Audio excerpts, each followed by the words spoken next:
Alguns dos cruzados que auxiliaram Dom Afonso Henriques a conquistar Lisboa ficaram a viver em Portugal.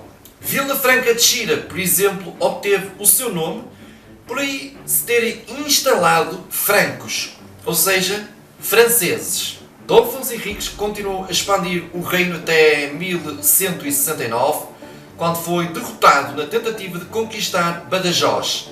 E desde essa batalha ele nunca mais conseguiu montar no cavalo para o resto da vida. No ano 1179, Portugal foi reconhecido pelo Papa como um reino independente.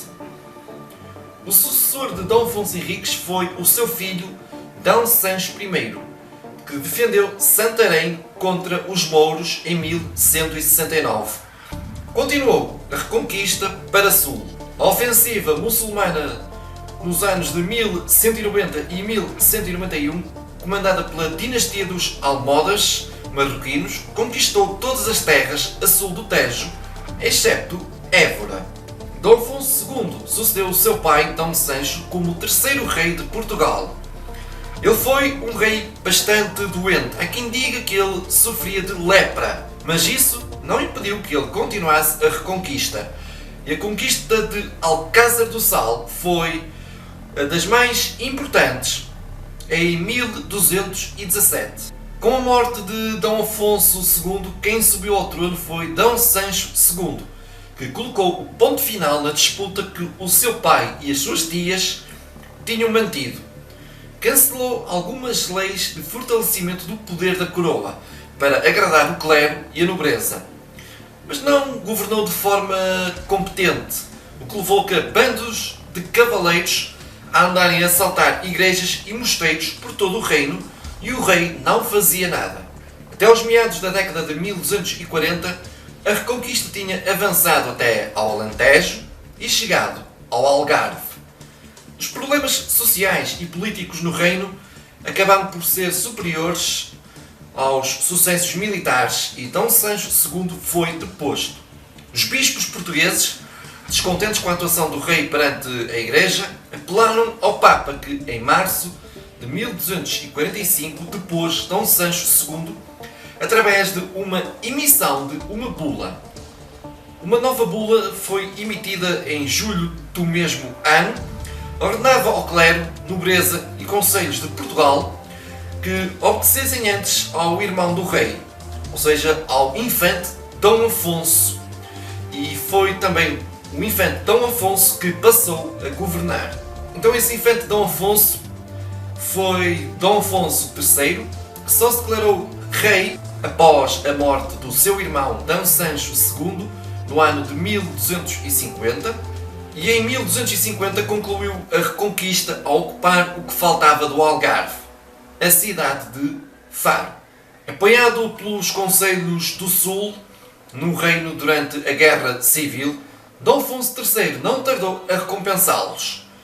Concedeu novas cartas de foral e cartas de feira aos conselhos e criou, em 1253, uma lei de tabelamento de preços e salários. Foi também o primeiro rei a dar assento em reunião de cortes aos delegados concelhios. Apesar de ele ter sido elevado ao trono pelo Papa, D. Afonso III começou a limitar os privilégios à Igreja, tendo o seu conflito com os bispos sido bastante intenso e quase o levou à morte pela excomungação do Papa. Em janeiro de 1279 conseguiu o perdão e um mês depois acabou por falecer. O seu filho D. Dinis subiu ao trono e procurou desde cedo deixar uma marca no reino, como por exemplo no ano de 1297 garantiu a paz nas fronteiras com a assinatura do Tratado de Alcanices para garantir a defesa do reino. Ele mandou construir castelos e reparar outros por todo o reino. Entre os anos de 1319 e 1324, ele esteve em uma guerra civil contra o seu próprio filho, D. Afonso IV. Morreu em janeiro de 1325, tendo o seu filho D. Afonso IV subido ao trono. Foi no reinado de D. Afonso IV que começou a haver uma crise económica e social, desde os maus anos agrícolas à peste negra, que teve lugar entre 1348 e 1352. A peste negra matou quase metade da população europeia. Dom Afonso IV não hesitou em aliar-se ao rei de Castela, seu genro, com quem tinha estado em guerra entre 1336 e 1339. No final do seu reinado, Dom Afonso IV debateu-se com uma questão que colocava o reino em risco. Questão essa que era a relação entre o infante Dom Pedro e Dona Inês de Castro. A família dos Castro, que tantos problemas políticos davam ao rei de Castela, tentava assim alcançar uma posição favorável junto do futuro rei de Portugal. Percebendo a ameaça e apoiado pela nobreza, que temia no futuro próximo perder os cargos a favor dos Castro, Dom Afonso IV mandou matar Dona Inês de Castro em 1355, o que resultou na revolta de Dom Pedro contra o seu pai, tendo originado uma guerra civil. A relação entre Dom Pedro e Dona Inês de Castro é muito conhecida tanto na literatura como no cinema português. No cinema português, além de do ano 2018 ter saído um filme chamado Pedro e Inês, no ano de 2005 foi transmitido por um dos canais da RTP uma série de televisão chamada Pedro e Inês. Aprendei a nunca brincar com o vosso rei. Está desfeito, Sr. Mascote.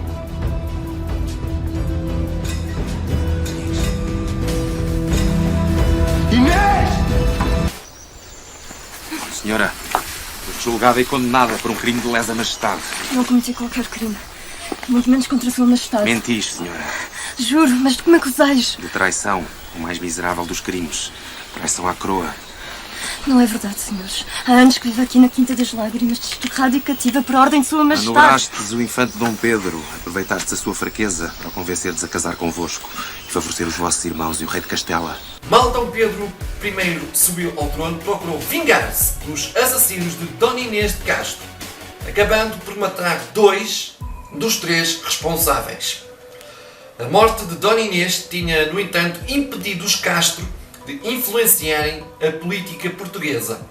Ao que tudo indica, o casal nunca chegou a casar, pelo que os filhos eram todos ilegítimos. Dom Pedro I era temido pela nobreza por causa da vingança sangrenta, mas a crise social teve origem tanto nas dificuldades económicas e na peste negra.